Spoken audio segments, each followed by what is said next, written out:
Recording here on the Rachel Varga podcast. We are live on the Rachel Varga official Facebook page, YouTube channel, Instagram live here with just a beautiful mother CEO, Megababe. So that is what we are going to talk all about here, is how to stay balanced with that. Let me tell you a little bit about our guest here, Theresa Depasquale. She is the CEO and founder of Capture Social Group. Theresa Depasquale helps busy entrepreneurs grow their brands on social media with over 10 years of experience. She's mastered the art of online branding and social media strategy and has become the go-to for many high-level clients and companies, providing different programs from one-on-one consultations to management programs to help them successfully grow their reach, credibility, and sales on social media. So welcome. We're just waiting for Theresa to join us here on Instagram. There you go, Theresa. Welcome. Am I back all on? Good. It's so great to have you here. Yes, we are live on Facebook, YouTube, IGTV.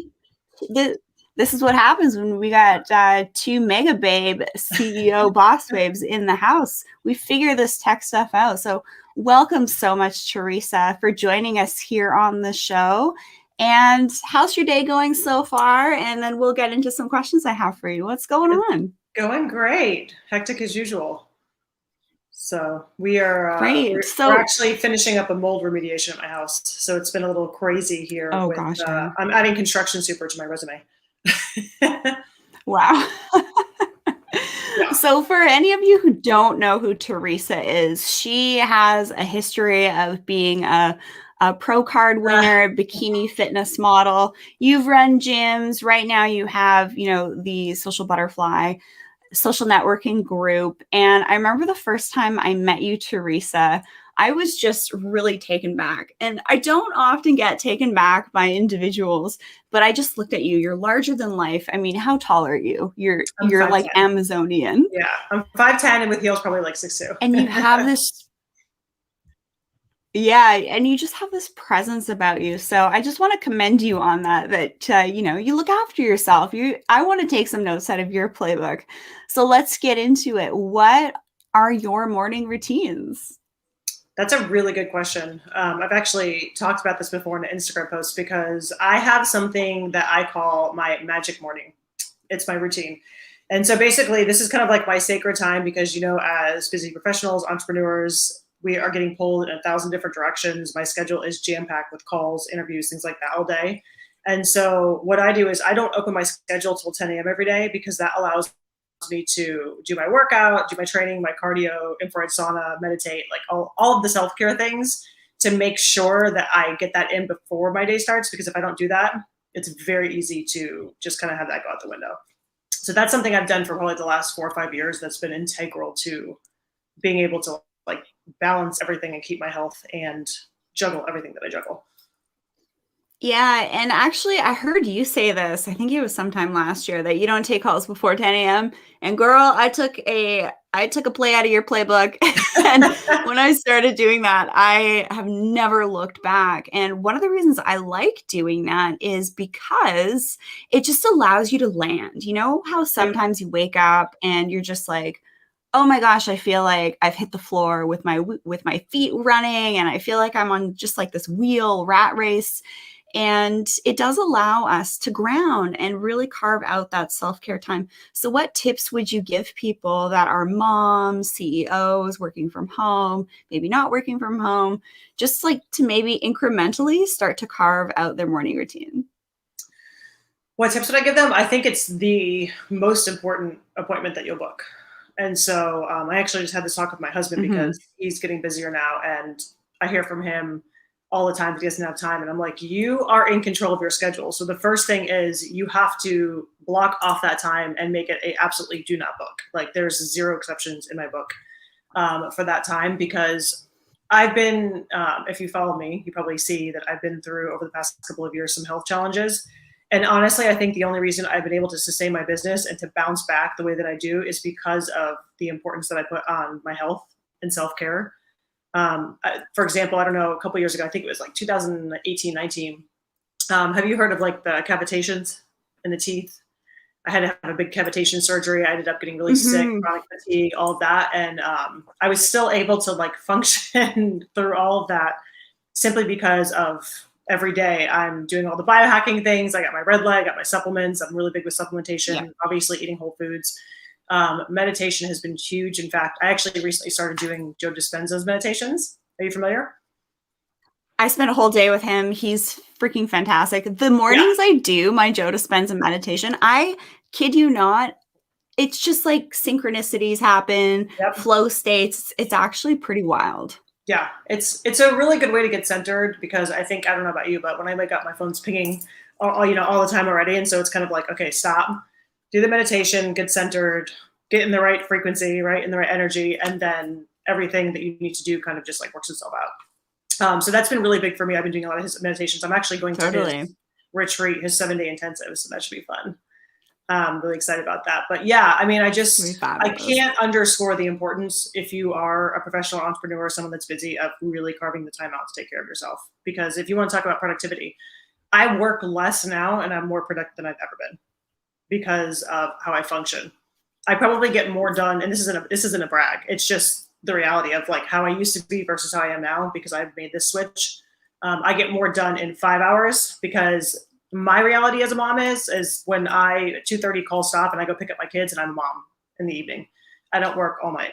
So, I mean, occasionally I'll jump on emails and stuff, but I'm really big with keeping that like kind of balance of working mom and mom. So I have to get everything I have to do into 5 hours every day. And that's not just for my business. Like I help my husband with his business.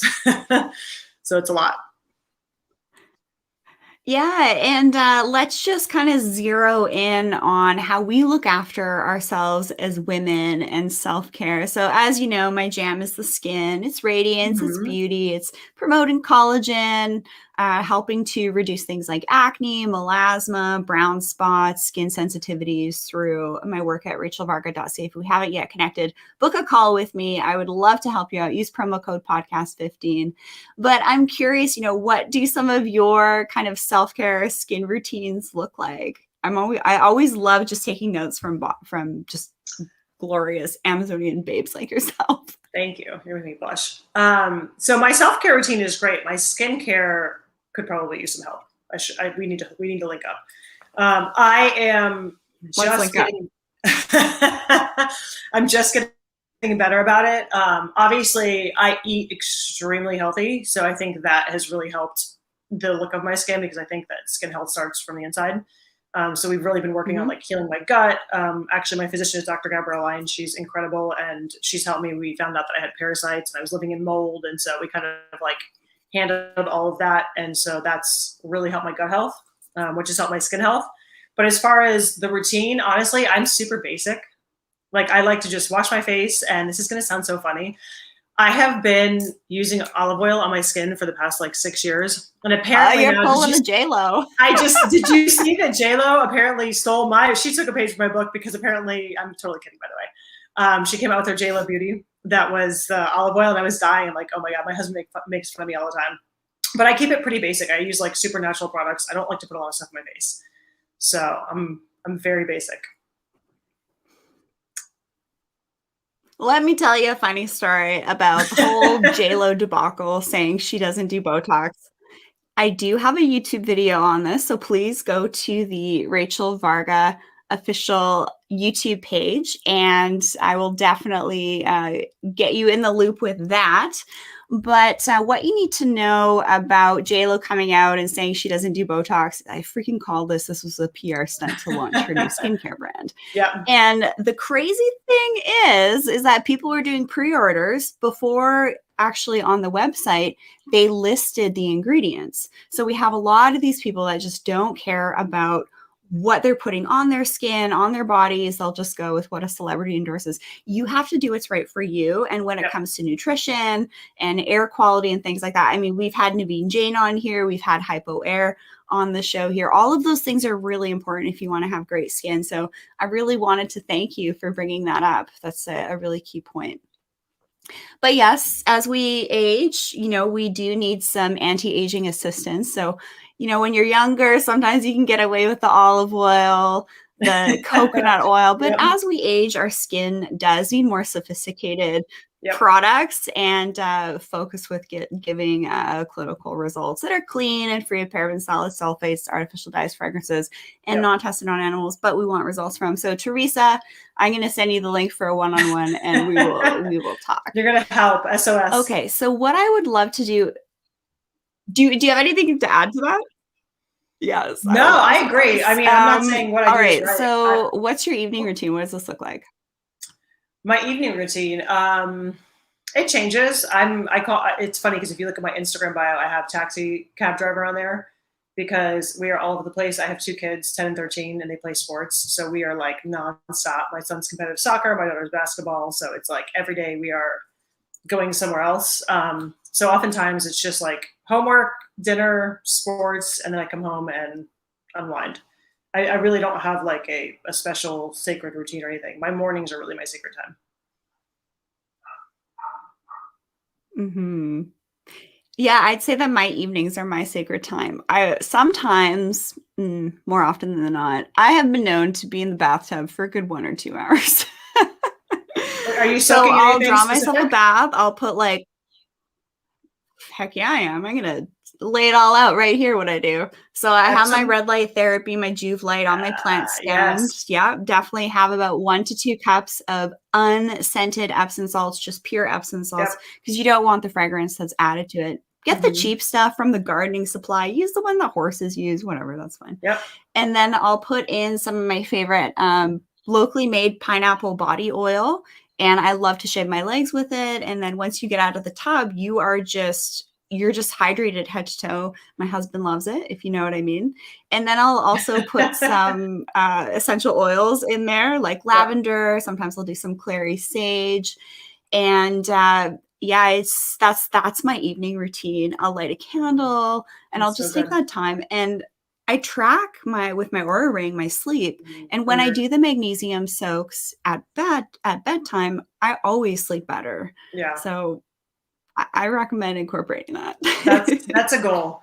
We actually have, we bought our house in December. We have this like beautiful, like freestanding tub and the master bathroom. And I was doing my soaks in there until we realized that that's where the mold was.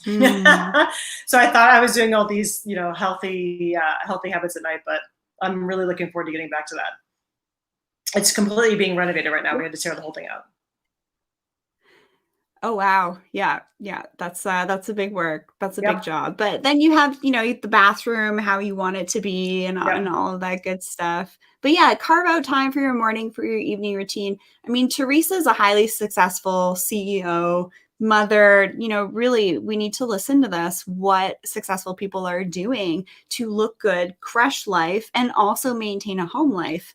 So when it comes to balancing your body, mind, spirit, and energy, what are some of the things that you like to do? I always love looking at your Instagram, seeing you working out. And in case you guys don't know, Theresa was one of the first on Instagram back in the day, with Kim and Chloe following her pages and all of that. So, you know how to take care of yourself. So share your secrets.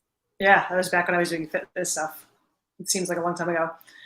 Obviously fitness is huge for me. So before I got into social media marketing, I was a health and fitness expert for 15 years. I owned gyms and had a big online fitness business and wrote a book and had an app and did all the things.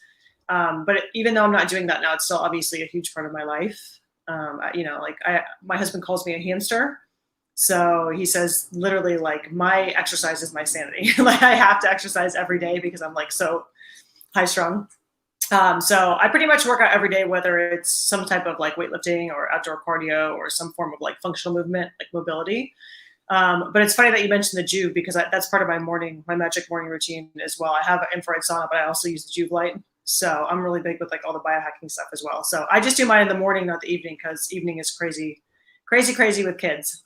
But I definitely like to incorporate, like we talked about, meditating is really big for me. I found that since I've had a really consistent meditation routine, it's been pretty life-changing for me.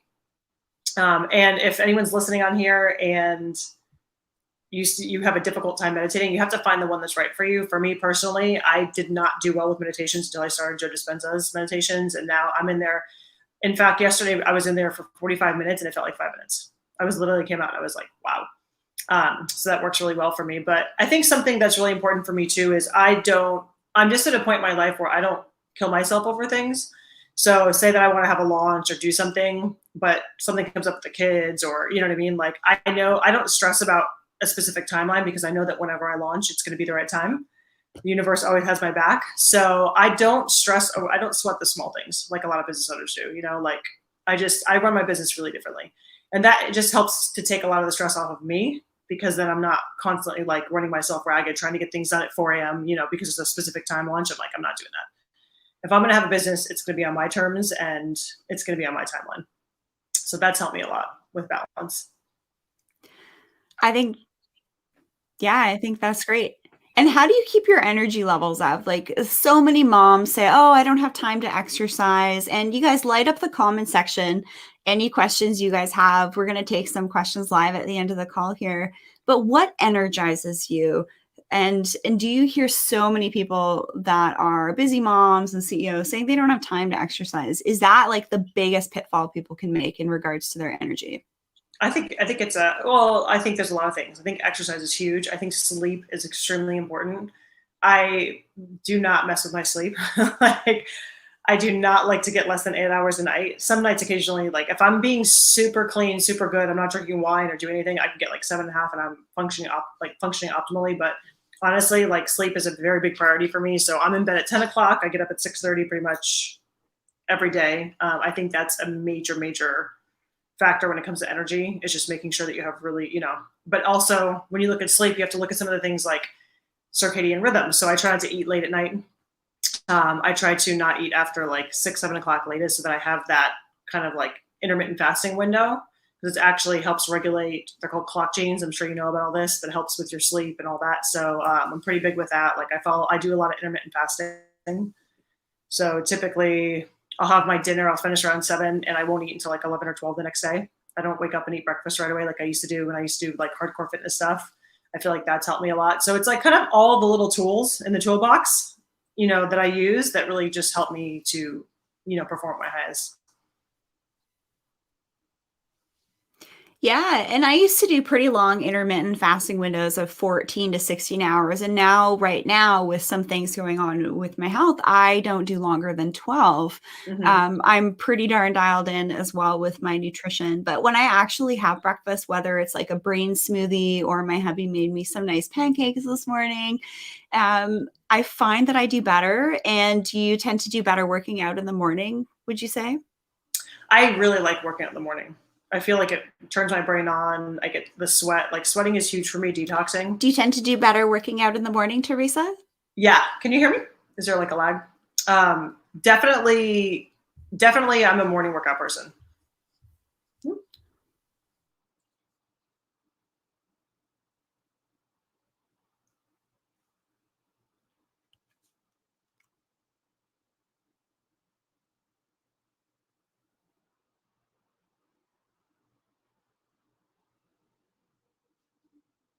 Perfect. Yeah, Instagram isn't quite as good for these live calls. So that's why going live on Facebook and YouTube seems to do a little bit better. But let's just carry on with that question that I had for you, Theresa, around is exercising in the morning better for you when you actually carve out that time to look after yourself? Yeah, I was saying I prefer exercising in the morning for a couple of reasons. One, I know that it gets done. Two, I feel like it kind of turns my brain on. So when my husband says I'm a hamster, like, I mean, legitimately, I don't know if there's something in my genetic makeup, but like, I feel like I need to exercise every day. As you know, it's called BDNF movement creates like a brain nutrient. It's like fertilizer for your brain. Mm-hmm. So I'm really big with that, making sure that I'm getting lots of BDNF going in my brain every morning. And I also like to sweat. I'm really big with detox. I've done like a lot of testing and I'm actually a really poor detoxer. So for me, having like the sauna or the exercise in the morning it just makes me feel really good before I go into my day. So I typically almost always exercise in the morning. Yeah, and I've been kind of playing around with that myself too, but I wanted to ask, the bikini boss herself what that looks like. And for everybody tuning in, just give a quick shout out to your book, Theresa. Oh, yes. I wrote a book called Boss to Bikini. It was back in like 2016. And it basically just talks, even when I was doing fitness, I was running a business and I was juggling being a mom and I was kind of like trying to manage all the things. And so I wrote that book because, I didn't find that it was the diet and the nutrition that was the hard part, because there's 5 million diet books. Everybody knows there's trainers everywhere. It was the mindset that's the hardest part for people. So like, how do you get in the right mindset, and how do you like prioritize and be productive as a busy working mom or a busy entrepreneur, female entrepreneur that has to juggle all these things to be able to make time, put yourself as a priority. So that's why I wrote that book, because for me, it was like seeing all these women coming in. It was always the same issue. It wasn't that they know what they're supposed to do. They weren't doing it because of the mindset component. So I've always been really big with mindset. Perfect. That's great. And I have another question for you. How do you keep your mind clear? Because I've heard you in other interviews. A lot of us here that are showing up online, we're CEOs, entrepreneurs, working moms. We got a little bit of ADD and a little bit of OCD, which can sometimes Alphabet actually soup. be an asset. Yeah, I call that alphabet soup. Yeah. So can you expand on that, how you kind of harness all of that energy and all of those ideas into, launching your social media coaching programs and working with your clients and showing up and looking after yourself? How do you hone that energy that wants to be in like 5 places at once? Oh man, that's a loaded answer, because it's taken me years to get to a point where I can really start laser focusing on one project at a time. That used to be my big downfall, is I thought I could do a million things at one time, because I'm like every entrepreneur. Like, oh, I can do all these and this idea, this and this and this, especially I'm working out, like all these ideas come. And now I've realized, like, okay, put it in a list. It's not that you can't do those ideas, but you can't do them right now. So I make a list of all the ideas, and eventually I finish one project and then we move on to another project. So it's just really important that you have to realize, like, you can't be great at everything at one time. So you've got to really just, it's like, have you seen there's a funny meme that has a dog walking with its own leash. It says entrepreneur life. And that's literally it. If you cannot manage yourself, you're not going to be successful as an entrepreneur. You have to learn how to manage yourself. So that's something that I've worked on. I feel like over the last couple of years, I've gotten a lot better, but that was through trial and error.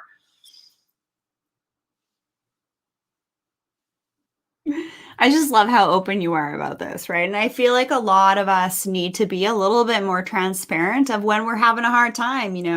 Those very successful CEOs out there that they've had to declare bankruptcy, but guess what? You fail, quote unquote. But is it That's really a me. failure?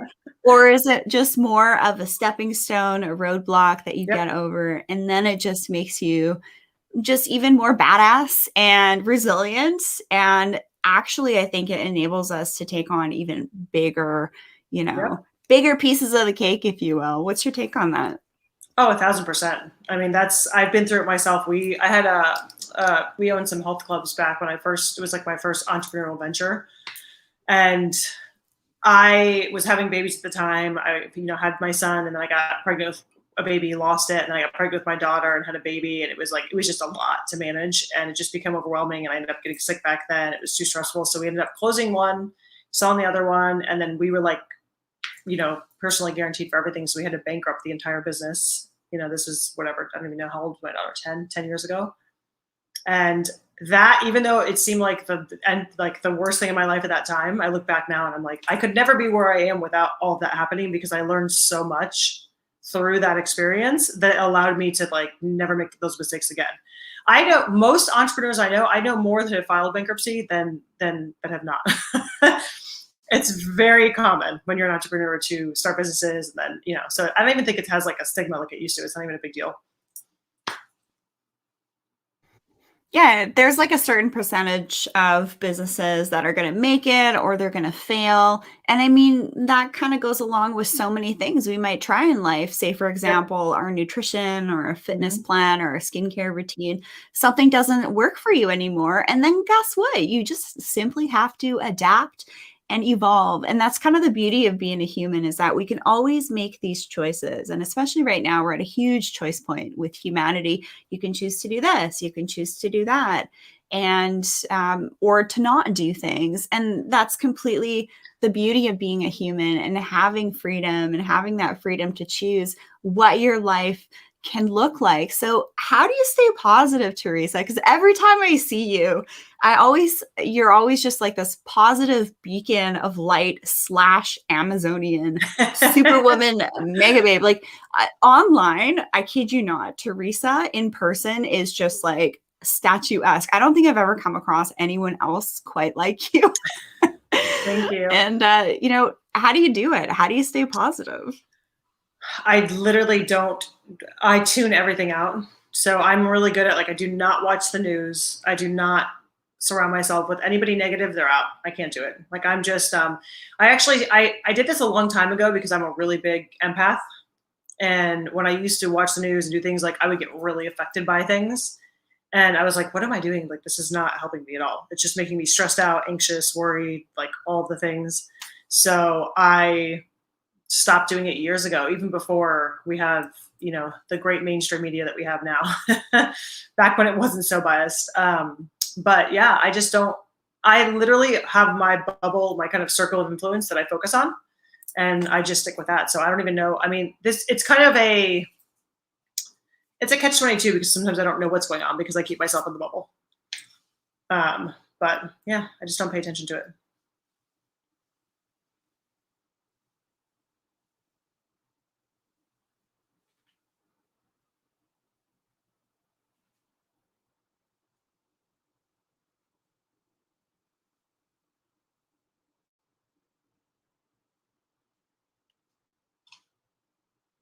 All right. Well, thank you so much for answering that. And yeah, I think it's just really important that we make sure that we are focusing on the things that give us joy. And with our morning meditations, focusing on our gratitudes, doing at least 5.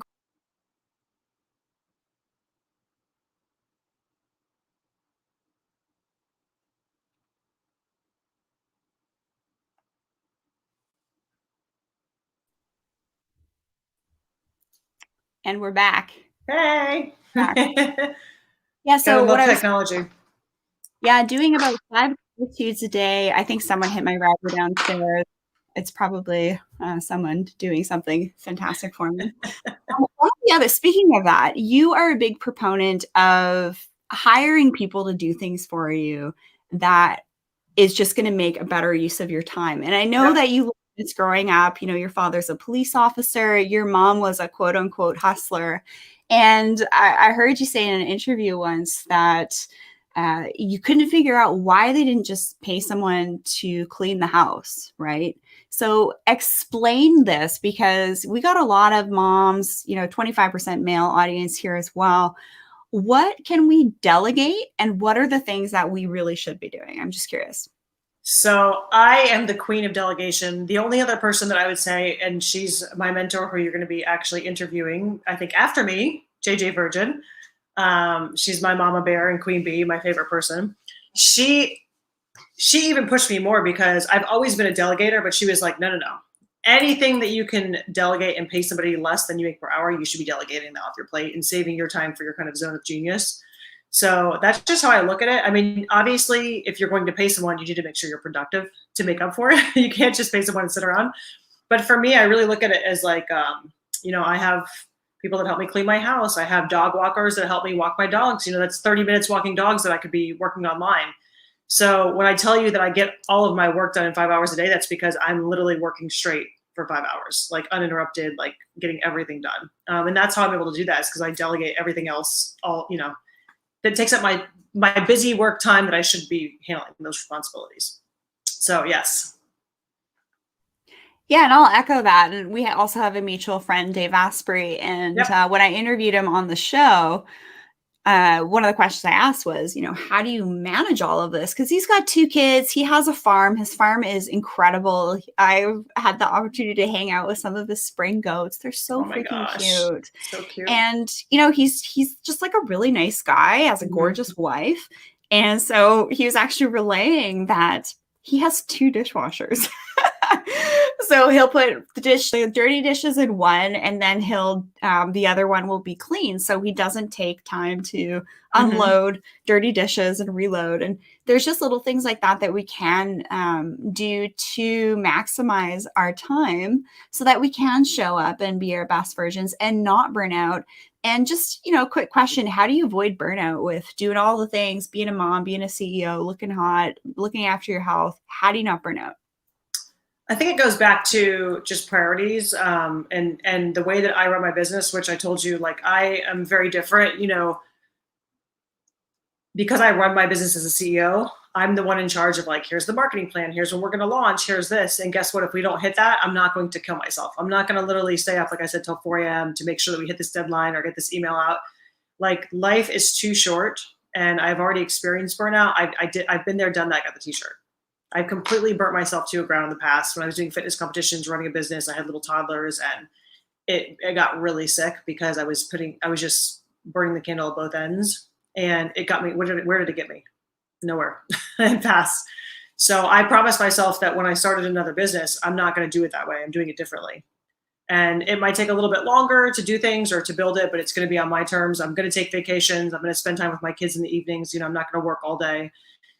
So it's really helped me to be able to have that kind of off time, which keeps me from having the burnout. So it's a really biggest priorities for me. Yeah, and when you mentioned sleep, one of the ways that I avoid burnout is I check my Aura Ring metrics. So say, for example, my readiness score is low or my sleep wasn't great the night before. Like, for example, today, I was freaking T-boned yesterday in a car crash on the passenger side. And so I'm just, taking this time to rest. Sure, I'll spend time hanging out with you and JJ because there are some things that does take energy, but it also fuels us. And so it's just knowing what those are and learning how not to burn out is a really key tool. And the last question I have for you, and then we'll wrap up here, is what is it like to work with their husbands? Yesterday, a couple of days ago, I did an interview on my other podcast, Beauty and the Biohacker, and we had Katie Moore on there. She works with her fiance. My go-to messaging guru, Steph Lane, she works with her husband. And I do work with my husband as well. And I know you also do. So what is that like? And what tips do you have? Because more and more of us are working from home with our partners. Yeah. Well, I can tell you this, that my husband and I have been married over 14 years. So we've been together 16, married 14. And in the beginning, when we were first coming together, when I was pregnant, I decided, I'm like, let me go see if I can work for my husband. We actually own functional medicine stem cell clinics. So he's got a bunch of offices. Realized very quickly back then that I could not work with my husband. It was like the two butting heads because I'm super alpha and then he's very alpha at work, and like it was not working together and we were like clashing, and I'm like, okay, if we want to stay married, we probably should not work together.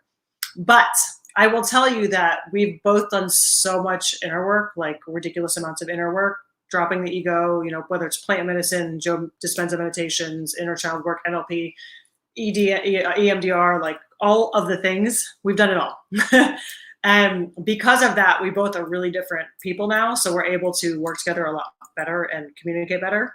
So that's helped tremendously. And it's funny because I actually just this year started helping him in his business again. So I help him with a lot of his like marketing. So he runs his business, but I do kind of like the CMO, like as far as like the strategy and this marketing for him. But it's going great now. But it's taken 13 years of inner work and trial and error for us to be able to work together as two dominant personalities. Yeah. I'm definitely alpha female, and my hubby's alpha male. Yeah. I made sure to marry a double alpha because that's just what I said I needed, and the universe gave me that. So thank you very much. So the thing here that I just wanted to dive into and just acknowledge is that when you're on sort of like a body, mind, spiritual energy journey, don't be surprised if your partner isn't at the same pace as you. It's very unusual for partners to evolve at the same time and in the same way. So if you have that, wow, you're super lucky. But if you don't have that yet, don't worry. Just take time to cultivate it and give yourself a little bit of grace. So you mentioned you help your husband with all of his social media and things like that, and you have Capture Social Group as your company. So I'd love for you to just give a shout out to how people can work with you. Yeah. So, yeah, I'm the CEO and founder of Capture Social Group. It's like a tongue twister. And the Social Butterfly Program. And I own a social media agency that basically we work with entrepreneurial experts and entrepreneurs and brands to help them learn how to organically grow their brands on social media, but also how to leverage social media for their business. So we're working with like a very specific type of clientele. And then I've branched off from that and kind of created some like the group coaching courses and programs to where I teach everybody the same kind of strategies and tactics that we use, but for you to do on your own. So that's what I do with Capture. So our agency is obviously by application because it's a service industry, but you can find out more about us on our website, which is capturesocialgroup.com, and it'll kind of tell you a little bit about what we do. Perfect. And I'll have that in the show notes. And everybody, you guys can follow Theresa at Theresa Depasquale on Instagram. Check her out at Capture Social Group as well. And I just wanted to say thank you so much for joining us here on the show, Theresa. I've been wanting to catch up with you for a long time now. And do you have any closing words for us today? Thank you for having me, and thank you for showing up even though you got T-bone yesterday. I'm impressed. That's commitment. You know You what? poor thing. If you guys follow my social media, you'll see that I do a lot of like I'm hurting right now. But with doing all of my cold therapies, I have Yeah. learned to regulate my nervous system like a freaking badass rock star. I kid you not. If I didn't have that ability to regulate my breath Hmm. and overcome pain, like that's actually what got me into cold therapy was another car crash almost 2 years ago that I'm actually still dealing with. And that's why I do all that cold therapy is to mitigate pain and regulate my nervous system. So when you see those crazy people going in the cold ocean, I'm one of them. I choose to do it alone. And at the sunset, that's part of my evening routine is to sun gaze and get my cold therapy in. But sometimes I'll do it midday as just like a little bit of like a boost. It'll wake me up. It helps with pain. And yeah, everybody go follow Theresa. It was just such a blessing to have you on the show here and hope you have a great rest of the day. Thank you. You too. It was great to see you.